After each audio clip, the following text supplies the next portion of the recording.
bringing the people behind our food to life. Another topic that we're going to talk about today is trellising. There are a couple advantages to doing trellising. One is when plants are growing vertically onto a surface, then you're using less surface area on the ground, so it allows you to put more plants in per area. And then another thing is that especially things like tomatoes, peas, you typically do trellis, pole beans, those crops need to be able to twine up something. But also something like cucumbers. Cucumbers, people don't usually think about trellising, but if you do, they grow up really nicely. The fruit dangle from the trellis itself, and then you don't get that yellow spot at the bottom of your cucumber as it's resting on the ground.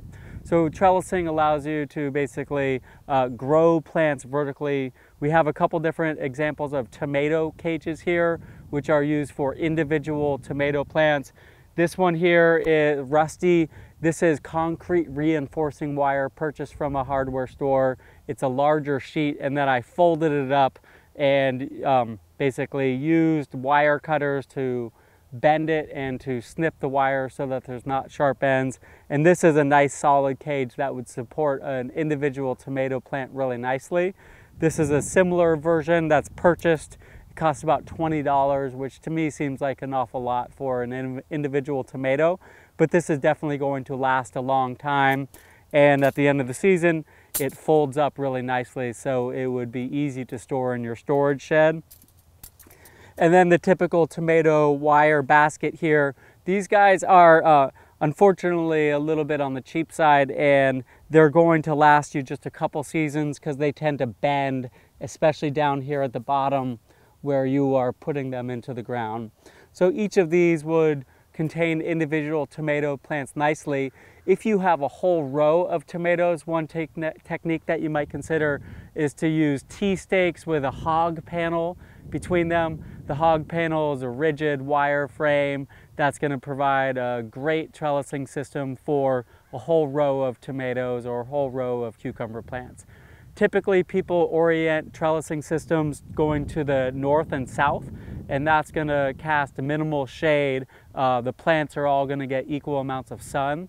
However, if you choose to, you can orient it going east-west, and that way during the middle of the summer on the north side of the trellis, it would be a little bit shady, and that's somewhere that you could sneak in a crop of lettuce or arugula or something like that during the middle of the summer, where it would be protected a little bit from the south by the trellis, and you'd be able to grow greens and things like that where you otherwise couldn't.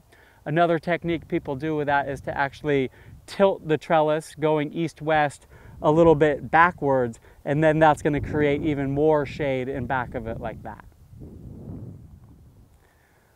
For trellising peas and beans, a classic teepee is one way to go about it. Get some bamboo or other poles, you bind them together at the top. Down here, nice and close to the ground, we have one rung of string, and then another and another, and you could even have another in here. This is going to support peas and beans nicely. Another little system for peas over here is bamboo with lots of twine woven in every 6 inches or so, creating a nice scaffolding system for the peas to grow up into. And then lastly, individual stakes can also be used for plants. Here's a metal one. You could also use bamboo, where the plant material itself is tied to the stake as it grows.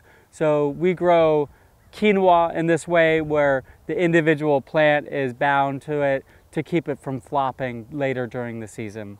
So all in all, trellising is a great way to keep your crops up off the ground, and it's definitely really easy to be able to put together nice and simple trellises with materials that you can just find or purchase for relatively cheap.